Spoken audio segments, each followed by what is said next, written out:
지금 보험 설계사 일을 하고 있고요. 그리고 평범한 가장이고요. 애셋이 있고요. 그렇습니다. 옛날에는 경제가 나쁘다 하면 실제로 저한테 다가오는 게 어떤지는 잘 몰랐어요. 경제가 나빠서 주변 사람들이 힘들다라고 하는데 그게 실제 내한테 미치는 영향이 어떤 부분일까, 그런 것들은 그냥 언론 플레이일 뿐일까라는 생각을 좀 했었거든요.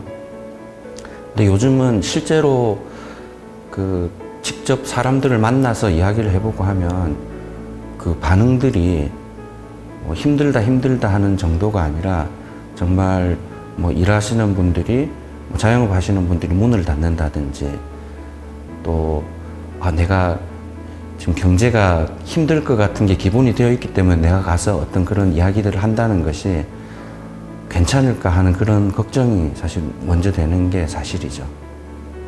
그래서 우리가 그냥 실제 그 언론에서 보는 것보다는 훨씬 나쁜 거는 사실인 것 같습니다. 그 2016년도에 소득세법 개정이 있었어요. 그때 보험 상품들의 비과세를 해제한다는 내용이었어요. 그래서 보통 사람들이 보기에 보험 상품에 비과세를 해지를 한다라고 하는 것이 굳이 무슨 의미가 있나, 보통 사람들이 볼 때는. 근데 보험 설계사 입장에서 봤을 때는 비과세를 해지한다라고 하는 것은 보험을 일반인들에게 판매하지 말라는 것과 같은 거거든요. 세법에 대해서는 굉장히 좀 복잡한 부분들이 있지만 결국 장기성 상품들의 가장 큰 장점은 비과세 상품이라는 장점이 있기 때문에 장기 상품들을 우리가 판매할 수 있는 부분들이 있습니다. 왜냐하면 이자를 한 번에 쌓아서 이자를 받게 되는데 그 이자를 세금을 내게 되면 세금은 누진 구조잖아요. 그냥 무조건 일반 은행보다는 무조건 불리할 수밖에 없죠. 그렇게 되면 사람들이 보험 상품을 준비할 수 있는 그런 메리트가 전혀 떨어져 버리게 되는 것이죠. 그러면 결국은 고객들은 보험 상품은 보험 상품의 목적이 있잖아요. 나의 미래를 준비를 하는 부분들인데 단기성 상품으로는 나의 미래를 준비하기는 어렵거든요. 그때 더불어민주당이었나요? 그때 민주당 전신이었나요? 그때 박주현 의원하고 민주당 쪽에서 굉장히 강하게 밀어붙였는데 그때 보험 설계사들이 데모도 많이 하고 그때 이제 제 마음이 좀 바뀌게 되었습니다. 구체적으로는 민주당 의원인가 누군가 이제 그런 이야기들을 하더라고요. 여러분, 굳이 1억이라는 돈을 10년 동안 묶어둘 수 있는 사람이라면, 그 정도 부자라면 국가가 보호해줄 이유가 있습니까? 라는 이야기를 딱 듣고 이 사람 사회주의자인가 하는 그런 굉장히 두려움이 느껴지더라고요. 근데 그때 새누리당이었나요? 새누리당 의원도 거기에 대해서 아무런 반박을 못 하는 거예요. 그거는 그렇지만 그래도 너무 급하게 변경되는 것은 좀 안 좋고 이런 식으로 대응하는데 상당히 좀 실망을 좀 많이 했거든요. 그래서 우리나라를 이끌어 간다는 사람들이 정말 사회주의하고 또 우리 시장 경제하고 여기 대해서도 좌측에 있는 사람이나 우측에 있는 사람이나 아무런 개념 없이 이 국가를 이끌어가고 있는 부분들에 사실은 좀 많이 붕괴를 하게 됐고요. 정규제 TV 보다 보니까 그 자유영상 아카데미, 그 작당들에서 자유영상 아카데미 하는 거 홍보를 듣고 지원을 해서 영상 쪽에 입문을 하게 됐죠. 나중에 그 작당들에서 촬영을 한다든지 그런 부분들이 있을 때 그냥 제가 가서 조금이라도 도울 일이 없을까 이렇게 하다 보니까 거기서 이제 좀 많이 배우게 됐습니다. 실제로 부역자들 2 시리즈 할 때 인터뷰 촬영도 제가 맡아서 하게 됐고요. 그런 과정들을 통해서 영상들을 굉장히 많이 배우게 됐습니다. 나중에는 이용남 교수님의 느루라고 며칠간 찍는데 참여를 하게 됐고요. 거기선 제가 드론 촬영으로 참여를 하게 됐는데 처음엔 드론으로 한 2-3컷 정도 생각을 했었는데 나중에 영화 나와서 보니까 드론 장면들이 굉장히 많이 나와 있더라고요. 장마, 제주도 가서 또 촬영하게 되는데 요거는 아마 11월 정도에 작품이 나오게 되어 있는 걸로 알고 있고요. 그리고 6월의 눈물이라는 작품은 또 다음 주에 촬영을 또 들어가게 됐고, 제가 물론 시민운동이라는 거창한 타이틀은 가지고 있지만 사실은 그런 모든 과정들은 저한테는 굉장히 큰 혜택이라고 생각을 합니다. 굉장히 감사한 과정들이라고. 제가 영상을 배운 것들을 가지고 지금은 아까 말씀드렸듯이 영화에도 참여를 하게 됐고, 그리고 감사하게도 지금 트루스 포럼에 소속이 돼서 영상팀을 통해서 또 제가 도울 일들을 좀 맡아서 하고 있거든요. 그래서 트루스 포럼 안에서 강연이나 포럼 이런 것들이 있으면 영상으로 담아서 유튜브에 올리고 트루스 포럼 채널에 그런 일들을 좀 하고 있습니다. 올바른 시민운동? 일단 저는 우리 시민들이 바른 가치로 깨어야 된다고 생각을 하거든요. 그러니까 그냥 단지 저 사람이 우리 편이기 때문에, 저 사람이 우리 편일 것 같기 때문에 편가르기 싸움이 아니라, 편가르기 싸움하면 결국 우리가 다시 어느 쪽에 소속이 되어서 그 안에서 또 가치가 좀 달라서 싸우고 계속 분열하고 결국 우리 시민운동이 편가르기 싸움이 아니라 바른 가치를 세우고 바른 가치를 끌고 나갈 때 사람들이 그 가치를 통해서 이렇게 뭉쳐져야지 힘이 생기고 세력이 확산이 된다고 생각을 하거든요. 그런 가치를 여태까지 수립하는 시간들이 너무 적었다. 그 가치라고 하는 것은 예를 들면 뭐 정치적인 가치, 자유의 가치, 어떤 시장의 가치, 거기다가 강론으로 들어가서는 실제 우리가 시장 경제다, 우리의 자유다 라고 이야기하지만 그 워딩은 사람들이 익숙하지만 실제 자유가 뭔지, 시장 경제가 뭔지 이런 부분들에 대해서 공부를 많이 해야 된다고 생각을 하거든요. 그래서 왜 정말 그렇고 반론은 어떤 부분들이고 이런 데 대한 우리 자체가 좀 무장이 많이 돼야 된다고 봅니다. 모든 사람들이, 어르신들이 태극기 들고 운동하시는 그 어르신들도 그 모든 가치들을 꿰뚫어야 된다라고 생각하는 건 아니지만 그래도 많은 사람들이 중요한 가치들을 깨닫고 알게 되면 그럼 사람들이 그 가치를 따라 이렇게 모이는 거죠. 예를 들면 우파의 어떤 굉장히 좀 유명하셨던, 뭐 제가 이름을 거론하긴 그렇지만 이분은 처음에 봤을 때는 굉장히 우리 편이고 괜찮아 보였지만 보니까 이분 이야기하는 부분들에서 어떤 약간의 거짓이나 이런 부분들, 과장이나 이런 부분들이 용인이 되어지는 부분들을 볼 때 사실은 그런 거는 사실 우파가 지향하는 가치는 아니라고 보수주의가 지향하는 가치가 아니라고 보거든요.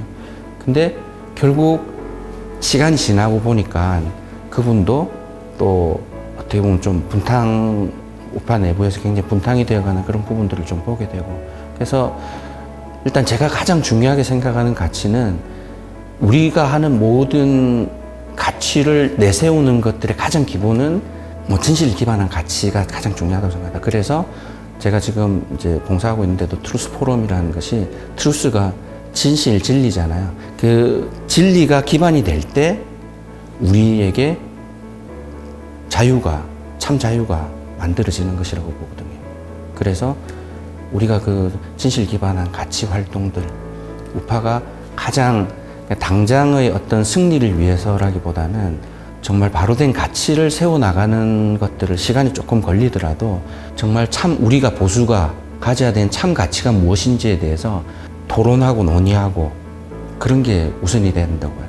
그래서 그것의 가장 기본이 되는 것은 진실, 진리를 기반으로 해서 우리가 피 터지는 논증을 통해서 가치를 세워나갈 때 보수의 참 가치가 만들어지고 거기에 사람들이 세력이 형성이 되고 정치적으로 또 바른 길로 가지는 그런 방향타가 되지 않을까 그렇게 생각을 합니다. 작년에 트루스 포럼에서 동아면세점 앞에서 집회할 때 한번 연설을 한번 했었거든요. 그래서 사실 걱정을 굉장히 많이 했습니다.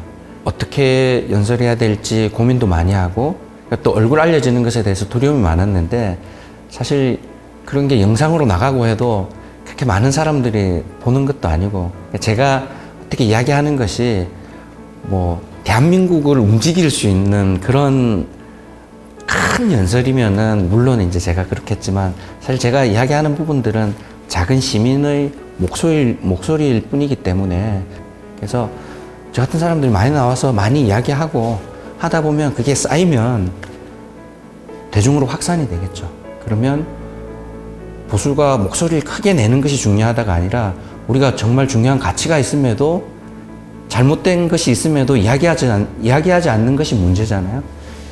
그렇게 우리가 이야기하고 목소리를 내고 하면 결국 많이 잘못돼 가는 길들도 또 바른 길들로 바뀌어져 갈 수 있지 않을까 그런 희망을 가지고 그렇게 생각을 하고 있습니다. 일단 제가 하고 있는 보험 설계사로서 먼저 말씀을 드리면 저는 보험 설계사들이 깨어나야 된다고 생각을 하거든요. 무슨 뜬금없는 소리야 할 수 있겠죠, 그죠? 근데 생각해 보세요. 보험의 일이라고 하는 것은 두 가지를 준비를 하는 거거든요. 하나는 조기 사망이나 리스크, 내가 질병에 걸렸을 리스크죠. 즉 조기 사망을 하게 되면은 내가 남아있는 가족들이, 저도 아이들이 3명인데 제가 만일에 잘못되고 나면 아이들이 막막해지잖아요. 먹고 살 길이. 아내도 지금 일하고 있는 것도 아니고. 그래서 나의 조기 사망, 또 나의 질병. 사실 사망하는 것보다 더 무서운 게 투병하다가 잘못됐을 경우에 굉장히 가족들에게, 남아있는 사람들이 큰 영향을 미치죠. 두 번째 목적은 내가 오래 사는 것도 사실은 걱정이죠. 오래 살게 되면 내가 수입이 끊긴 상태에서 오래 살아야 되잖아요. 그럼 결국 내 연금을 내가 준비를 해야 되는데 보험에서는 그 연금을 준비하라고 이야기하는 거잖아요. 근데 그것의 가장 큰 핵심이 뭐냐면 personal responsibility, 그 개인적인 책임이라는 거거든요. 그러니까 보험 설계사들은 당신이 개인적인 책임을 다하도록 준비를 해주는 사람인 것이거든요. 근데 지금 정부, 좌파 정부, 또 복지국가가 추구하는 방향은 개인이 그것을 책임지게 하는 것이 아니라 국가가 책임을 지겠다라고 하는 거죠. 당신의 미래 국가가 책임져 줄게요. 당신의 의료 국가가 책임져 줄게요. 문재인 케어가 핵심이 그거잖아요. 결국 너 병원비 전혀 안 들게 해줄게. 암이 걸리더라도 돈 안 들게 해줄게. 굉장히 거창하고 좋죠. 그렇지만 결국 그 끝이 뭔지는 알고 있지 않습니까? 보험 설계사들이 자기가 무슨 일을 하는지도 모르고 보험 영업을 한다라고 하는 것 자체가 어불성설이죠. 그래서 저는 기회가 닿는 대로 보험 설계사들에게 개인적인 책임, 그것이 바로 보수주의의 가치다라고 하는 것을 기회가 닿는 대로 이야기를 해주고 싶어요. 가장 중요한 꼭지점, 크리스천들이 좀 깨달았으면 좋겠어요. 왜냐하면 크리스천들 중에서 소위 기독교 사회주의자들이 꽤 많거든요. 그것의 가장 큰 핵심은 옛날에 왜 그 초대교회에 보면 사람들이 막 나눠요. 그게 그 사도행전에 보면 나오는데 막 나누다 보니까 결국 기독교도 다 나누고 다 공평한 평등한 사회를 만들어야 되는 것이 아닌가라고 잘못 생각하는 사람들이 있거든요. 근데 그 기독교 사회주의의 가장 큰 오류가 뭐냐면 그 나누는 것의 핵심은 자발적으로 한다라는 것이거든요. 그러니까 국가가 알아서 국가가 평등하게 만드는 것이 아니라 자발적으로 내가 어떤 내 경제 활동을 통해서 잘 살게 돼서 그것들을 내가 자발적으로 나누는 것이지, 야 너는 이만큼 있으니까 평균이 이거니까 이걸 나눠서 딴 사람한테 줘. 이거는 결국은 종교적으로 봤을 때도 그 신의 자리에 사람이 앉아서 그 나눔을 하겠다라고 하는 것이죠. 결국 사회주의라고 하는 것의 가장 큰 맹점은 사람이 설계해서 사람의 계획대로 이 세상을 설계하겠다라는 것이거든요. 그것은 사실은 굉장히 기독교적인 가치하고는 먼 가치거든요. 기독교인들이 아까 전에 이야기한 그 초대교회 그런 모델들을 가지고 잘못 생각을 해서 기독교 사회주의 쪽으로 많이 흐르죠.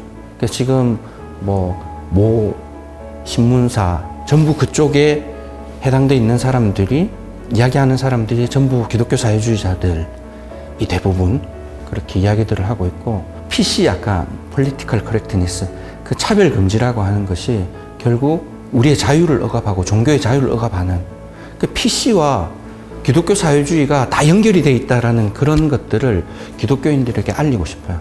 그래서 기독교인들이 깨어나고 종교인들이 참 그런 가치로서 깨어날 때 어떻게 보면 지금 반대쪽으로 가고 있는 그런 독주를 막을 수 있지 않을까, 또 참 가치들을 세워나갈 수 있지 않을까 이렇게 생각을 합니다.